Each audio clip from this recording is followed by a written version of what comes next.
गीता जी के दूसरे अध्याय का 14वां श्लोक सभी लोग निकाल लें, गीता जी लेकर के ही बैठा करें ताकि आप साथ साथ श्लोकों को देखते भी रहें, उसका अर्थ भी देखते रहें और फिर उसके बाद जो मैं बताऊंगा वो आपको अच्छे से समझ आएगा। सबसे पहले उच्चारण देखेंगे 14वें श्लोक का, साथ में 15वां श्लोक। ये दोनों श्लोक एक दूसरे से जुड़ा हुआ है। दूसरे अध्याय का 14वां और 15वां श्लोक। मात्रा स्पर्शास्तु कौन्तेय शीतोष्ण सुख दुःखदाः आगमापायिनो नित्यास् तान् स्थितिच्छस्व भारत यं हि न व्यथयन्ते ते पुरुषं पुरुषर्षभ समदुःख सुखं धीरं सोमृतत्वाय कल्पते। इसका हिंदी अनुवाद, हे कुंती पुत्र, सर्दी गर्मी और सुख दुख को देने वाले इंद्रिय और विषयों के संयोग तो उत्पत्ति विनाशशील और अनित्य हैं, इसलिए हे भारत उनको तू सहन कर, क्योंकि हे पुरुष श्रेष्ठ, दुख सुख को समान समझने वाले जिस धीर पुरुष को ये इंद्रिय और विषयों के संयोग व्याकुल नहीं करते वह मोक्ष के योग्य होता है, वह अमृत को प्राप्त करता है। भगवान ने इन दो श्लोकों में अर्जुन को 3 शब्दों से संबोधित किया है। संबोधन का भी बड़ा महत्व है। हम किसी को क्या कह करके बुला रहे हैं, क्या संबोधन कर रहे हैं, उसमें भी हमारे हृदय की भावना छिपी होती है। भगवान श्री कृष्ण महात्मा अर्जुन को ज्ञान देते हुए जिन शब्दों से संबोधन कर रहे हैं, उन्हें पुकार रहे हैं, उनका ध्यान अपनी ओर आकर्षित कर रहे हैं, उनके हृदय तक अपनी बात को पहुंचा रहे हैं, उन संबोधनों का, उन शब्दं का भी बड़ा महत्व है। 3 संबोधन किया भगवान ने इन 2 श्लोकों में अर्जुन के लिए, और जगह जगह पर अनेक संबोधन किए हैं। सबसे पहले संबोधन करते हैं, हे कुंती पुत्र, तुम कुंती के पुत्र हो। दूसरा संबोधन करते हैं, हे भारत,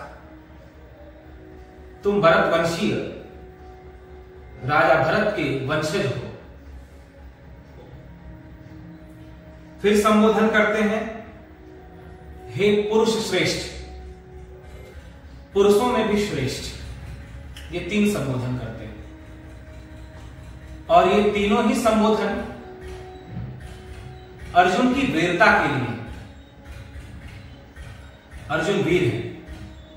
यदि किसी को उत्साहित करना हो, उसे उसकी वीरता, उसकी शक्ति को याद दिलाना हो, तो हम उसकी मां का नाम लेकर के उसे संबोधित करते हैं। तुमने अपनी मां का दूध पिया है तो सामने आ जाओ, मां को आगे करते हैं।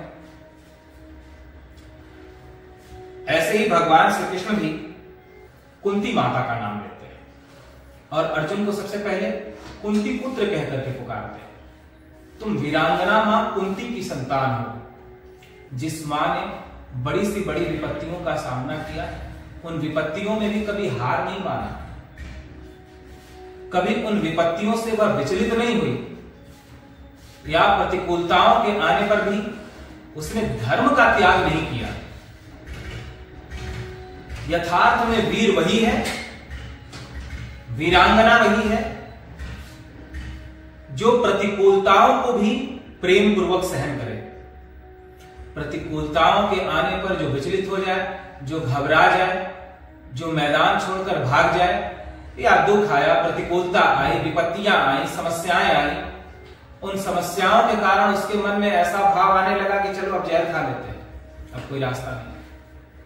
अब तार पकड़ लेते हैं, ट्रेन के नीचे कट जाते हैं, आत्मदाह कर लेते हैं, आत्महत्या कर लेते हैं, तो वह श्रेष्ठ नहीं है भगवान की दृष्टि में। बल्कि जो प्रतिकूलताओं के आने पर भी उसे वीरतापूर्वक सामना करते हुए, विवेक पूर्वक सामना करते हुए उसे सहन करता है, वह श्रेष्ठ है, वही वीर है, वही वीरांगना है। वीर वो नहीं है जिसने कई देशों पर अपना अधिकार कर लिया हो, वीर वो नहीं है जिसने कमजोरों का अधिकार छीनकर अपना महल खड़ा किया हो, अपना साम्राज्य खड़ा किया हो, बल्कि वीर वो है जिसने प्रतिकूलताओं में भी धर्म को न छोड़ा हो, प्रतिकूलताओं में भी नीति न त्यागी हो, समस्याओं में भी भगवान के प्रति विश्वास जिसका न डगमगाया हो, घोर संकट आ जाने पर भी जिसकी भक्ति में थोड़ा भी अंतर न आया हो, जिसकी भक्ति कम न हुई हो, वही यथार्थ में वीर है, वही यथार्थ में वीरांगना है। भगवान श्री कृष्ण वीरांगना माता कुंती को याद करते हुए अर्जुन को संबोधन करते हैं। अर्जुन, तुम्हारी माता कुंती तुम लोगों का पालन पोषण जंगल में करती है। धृतराष्ट्र की तुम लोगों पर क्रूर दृष्टि रहती है, दुर्योधन आदि तुम्हें सुहाते नहीं, वे तुमको नहीं देखना चाहते। दुर्योधन आदि सदा तुम्हारी आंखों में खटकते रहते, लेकिन कुंती माता ने कभी भी हार नहीं माना। जंगल में तुम लोगों को जन्म दिया है, जंगल में तुम्हारी माता तुम्हारा पालन पोषण करती थी। धृतराष्ट्र के बच्चों ने तुम्हें सदा मारने का प्रयास किया, भीम के लड्डू में जहर मिलाकर के उसे खिला दिया। वो तो भगवान की कृपा रही कि भीम का बाल भी बांका नहीं हुआ। वारणावत में लाक्षागृह बनाकर उसमें जलाने का प्रयास किया, लेकिन श्री कृष्ण की कृपा से वहां से भी तुम लोग सुरक्षित बाहर निकल आए। इन विपत्तियों में उस मां ने हार नहीं मानी, तुम लोगों का पालन पोषण किया। तुम उसी वीरांगना माता कुंती के पुत्र हो। आज कायरों जैसा बर्ताव क्यों कर रहे हो? अपनी मां को क्यों लजा रहे हो? अपनी मां के दूध को क्यों लज्जित कर रहे हो? आज यदि तुम युद्ध से पीछे हट जाते हो, इस प्रतिकूलता को, इस शोक को सहन नहीं कर पाते, मोह के कारण, शोक के कारण, यदि युद्ध रूपी धर्म का त्याग कर देते हो, युद्ध छोड़ देते हो जो कि तुम्हारा धर्म है, तो हे अर्जुन, तुम कायर हो, तुम अपनी मां की कोख को लज्जित कर रहे हो, अपनी मां का मान घटा रहे हो। इसलिए तुम अपनी मां का सम्मान रखो।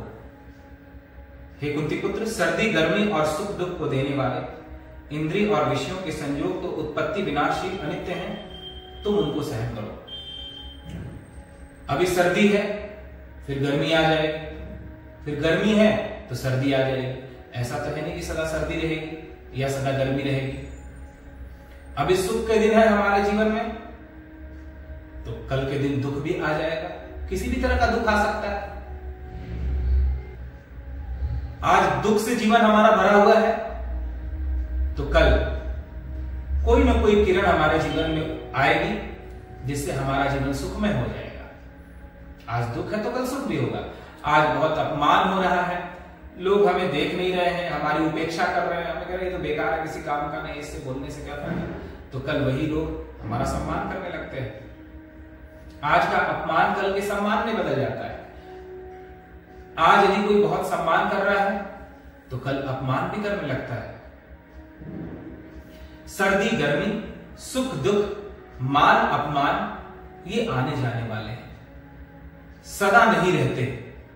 भगवान अर्जुन से कहते हैं, इसीलिए हे अर्जुन तुम इनको सहन करो। यदि कोई सोचे कि केवल सुख ही सुख रहे तो ऐसा होना संभव नहीं है। यदि कोई सोचे कि मैं पूरे जीवन दुखी ही रहूंगा, जीवन में कोई सुख नहीं आ सकता, तो यह भी संभव नहीं है। यदि कोई सोचे कि केवल सब मेरी प्रशंसा ही प्रशंसा करे, कोई मेरी निंदा ना करे, तो ऐसा संभव नहीं है। श्री राम भी इस धरती पर आए, उनके भी निंदक थे। धोबी ने उनको भी ताना मारा था। ऐसे ही हम यदि विचार करें कि हम केवल सुख ही सुख चाहें, हम केवल सम्मान ही सम्मान चाहें, हम केवल जीवन में अनुकूलता ही चाहें, तो ऐसा होना संभव नहीं है। ठीक उसी प्रकार से भगवान भी अर्जुन से कहते हैं और अर्जुन को निमित्त बनाकर के सारे जगत से कहते हैं कि सर्दी गर्मी सुख दुख मान अपमान की मार को तुम सहन करो, उनसे विचलित ना हो, उनसे घबराओ मत, क्योंकि ये आने जाने वाले हैं। और ये उत्पन्न कैसे होते हैं इसे भी भगवान बताते हैं, और ये भी थोड़ा समझ लेने जैसा है। भगवान कहते हैं विषयों का जब इंद्रियों के साथ संयोग होता है तब सुख दुख सर्दी गर्मी ये उत्पन्न होते हैं, इनसे जीव प्रभावित होता है। जैसे आंख हमारी इंद्रिय है, इन आंखों के सामने जब अनुकूल दृश्य आता है, जो दृश्य देखना हमें अच्छा लगता है, जिसमें आनंद आता है, जिसमें हमारी रुचि है, वैसा दृश्य सामने आता है, तो उस दृश्य का जब आंखों के साथ संयोग होता है तो सुख की अनुभूति होती है। आंखें वही हैं, लेकिन जब प्रतिकूल दृश्य सामने आता है, जैसी हमारी रुचि नहीं है वैसा दृश्य हमारे सामने आता है, तो फिर उस दृश्य का संयोग जब हमारी आंख नामक इंद्रिय से होता है तो हमें दुख होता है। ऐसे ही कानों का संयोग जब अनुकूल शब्द से होता है, कोई प्रशंसा करता हो, स्तुति करता हो, बड़ाई करता हो, या हमारे मन मुताबिक हमारा पसंदीदा गीत बजता हो, उसका संयोग हमारे कानों से होता है तो आनंद की अनुभूति होती है। और कोई निंदा कर रहा हो या जो हमें प्रिय नहीं है ऐसी चर्चा हो रही हो, ऐसा कोई संगीत बज रहा हो, उस शब्द का संयोग हमारे कानों से हो तो हमें दुख होता है। ऐसे ही सभी इंद्रियों के विषय में समझ लेना चाहिए। जिह्वा को जो अच्छा लगता है, ऐसे विषय का संयोग या ऐसा भोजन जब हम जीवा से करते हैं, उस भोजन का जीवा से संयोग होता है तो सुख की अनुभूति होती है। और प्रतिकूल जो हमें प्रिय नहीं है, जो हमें रुचिकर नहीं लगता, जो हमें अच्छा नहीं लगता, यदि किसी ऐसे विषय का संयोग हमारी जीवा से होता है तो हमें दुख की अनुभूति होती है। तो इंद्रियों का अनुकूल विषयों के साथ संयोग होने पर सुखानुभूति होती है, और इंद्रियों का प्रतिकूल विषयों के साथ संयोग होने पर दुखानुभूति होती है। दो के संयोग से सदा तीसरा तत्व प्रकट होता है। जैसे पृथ्वी और बीज के संयोग से सदा वृक्ष बनता है, दो के संयोग से तीसरा प्रकट होता है। ऐसे इंद्रियों का जब विषयों से संयोग होता है तो सुख और दुख प्रकट होता है। जैसे आप आंख बंद कर लो और सामने अनुकूल विषय, अच्छा विषय आए, कोई बहुत अच्छा दृश्य चल रहा हो जो आपको बहुत प्रिय लगता हो, लेकिन आंख बंद हो आपकी, तो आपको आनंद की अनुभूति नहीं होगी। क्यों नहीं होगी? क्योंकि आंख बंद है आपकी, तो उस दृश्य का संयोग आपकी आंख नामक इंद्रिय से नहीं हो रहा है।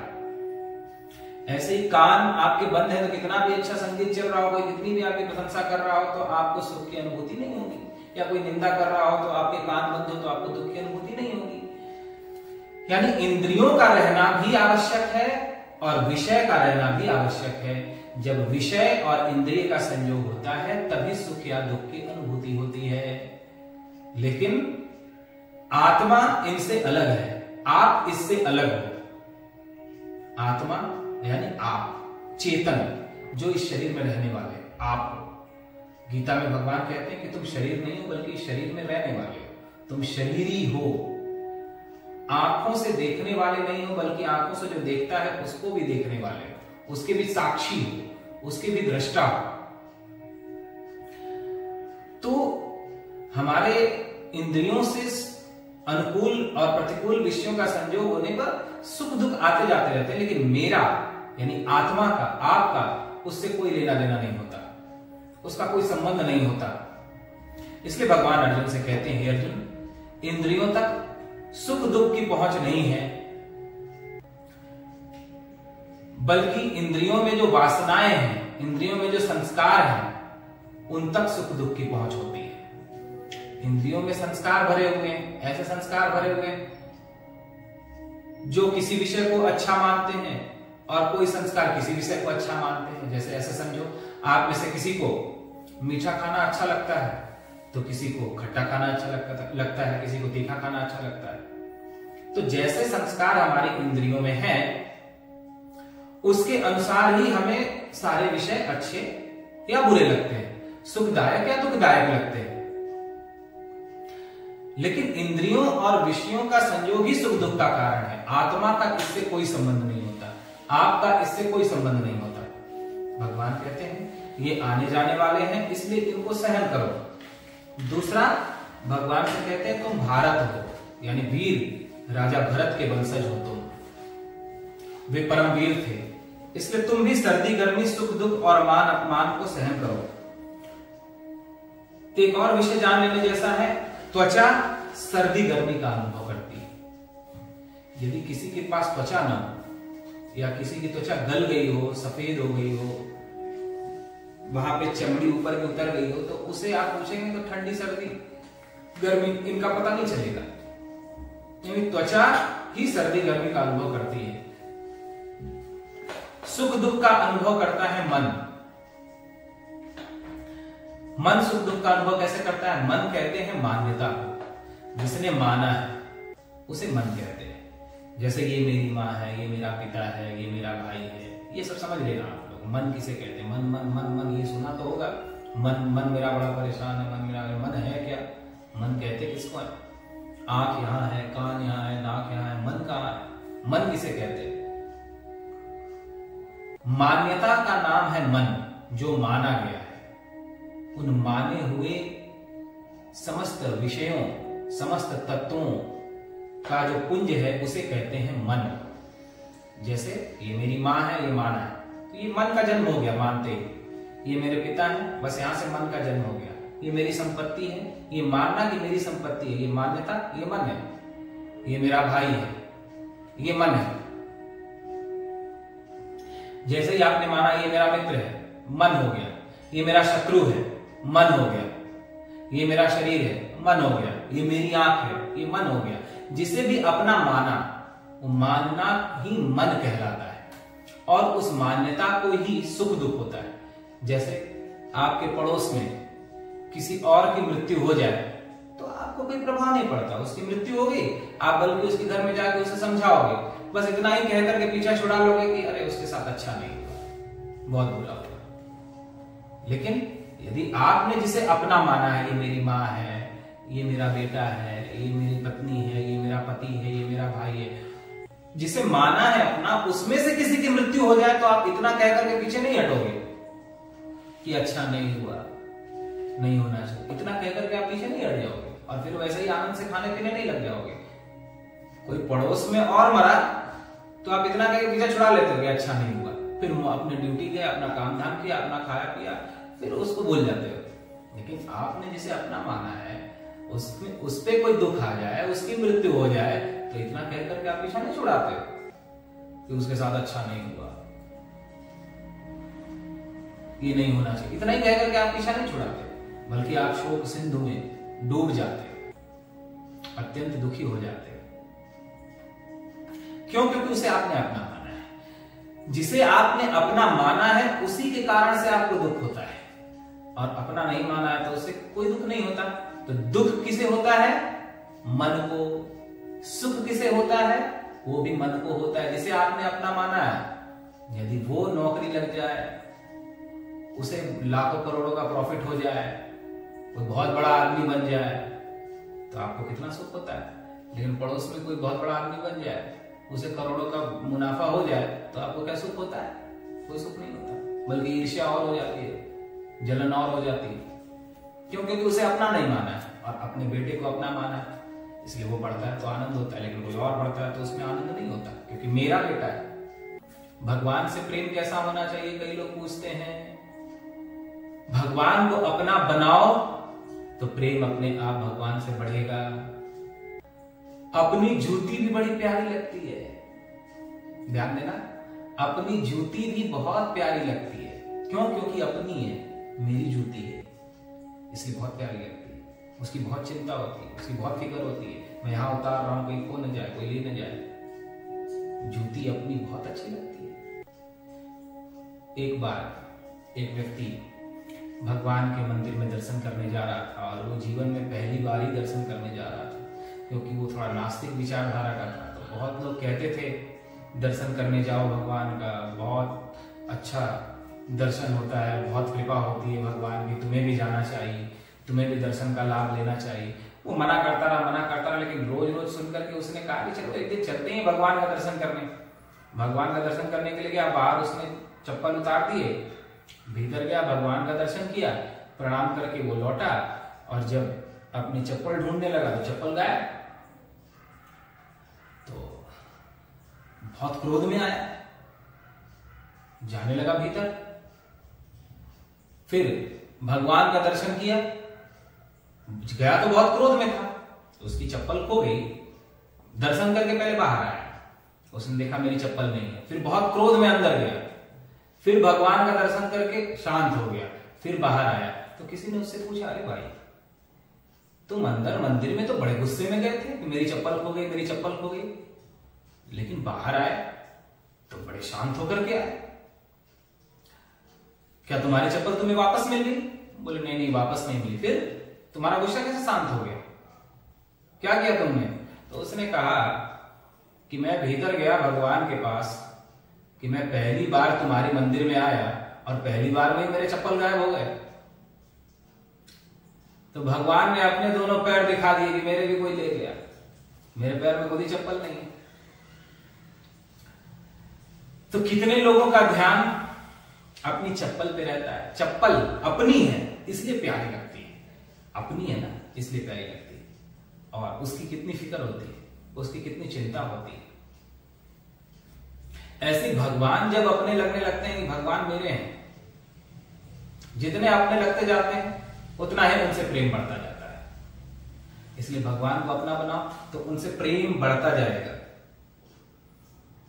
अर्जुन से भगवान कहते हैं, मन को सुख दुख होता है, त्वचा को सर्दी गर्मी का अनुभव होता है, अहंकार को मान अपमान का अनुभव होता है। ध्यान रखना, मान अपमान का अनुभव करता है अहंकार। आप विचार करो, यदि आपको कोई अपशब्द कहता है, गाली देता है, तो आपके भीतर ऐसा क्या है जिसे दुख होता है, जिसे तकलीफ होती है, जो दुखता है? आप जा रहे हो, किसी ने आपको राम राम नहीं किया, प्रणाम नहीं, कुछ बोला भी नहीं, उसने सिर्फ राम राम नहीं कहा, प्रणाम नहीं किया, एक दिन नहीं किया, तो आपके भीतर ऐसा क्या है जिसे दुख होता है? अरे क्या बात है भाई, आज तो इसने राम राम नहीं, क्या समझता है आपने? किसे दर्द होता है यदि कोई अपशब्द कहता है, यदि कोई अपमान करता है, यदि कोई तिरस्कार करता है?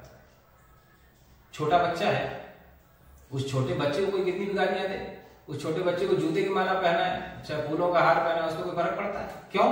फिर बड़ा होने पर ऐसा क्या हो गया कि अब उसको अपमान सहन नहीं होता?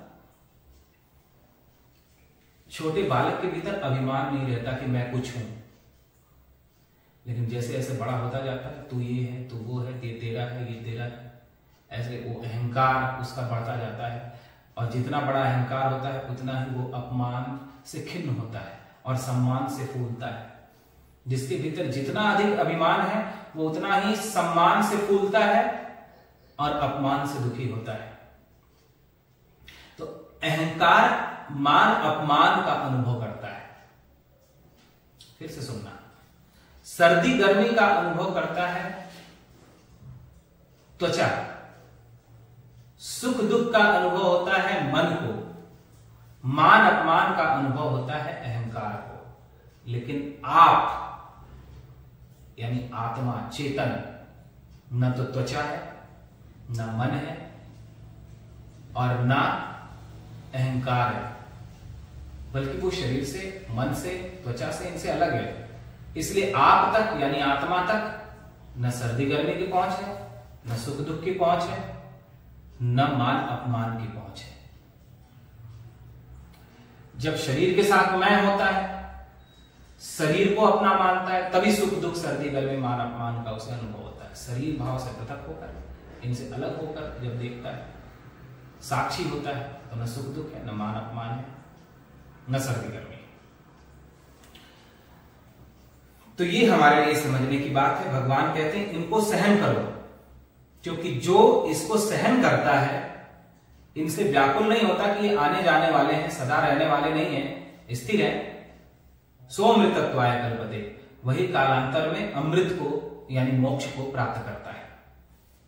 अभी फिर हम लोग कल 15वें श्लोक पर विचार करेंगे, इसकी व्याख्या और करेंगे। अब आप लोगों के पास गूढ़ विषय आएंगे, आत्मा, जीव, ब्रह्म को लेकर के, चेतन को लेकर दृष्टा, साक्षी आदि शब्द आप लोगों के पास आएंगे। पहले कल कुछ शब्दों के विषय में आप लोगों को बताया जाएगा, जिसे आप लोगों को ध्यान से सुनना चाहिए। जैसे दृष्टा क्या होता है, साक्षी किसे कहते हैं, जीव क्या है, ब्रह्म क्या है, आत्मा शब्द आ रहा है तो आत्मा का क्या अर्थ होता है, ये सब विषयों पे भी कल हम लोग चर्चा करेंगे। और इसके बाद भगवान ये आत्मा, जीव, ब्रह्म आदि का गूढ़ ज्ञान देते हैं। इसके माध्यम से ब्रह्म विद्या अर्जुन को दे रहे हैं, तो ये हम लोगों को समझ में आए, इसे हम लोग सरल से सरल तरीके से समझने का प्रयास करेंगे। आप लोगों के मन में जो भी प्रश्न आएगा, अब गूढ़ विषय ज्ञान का जो गीता का है वो प्रारंभ हो रहा है, जो भी प्रश्न आएगा उसे आप लोग पूछते जाना।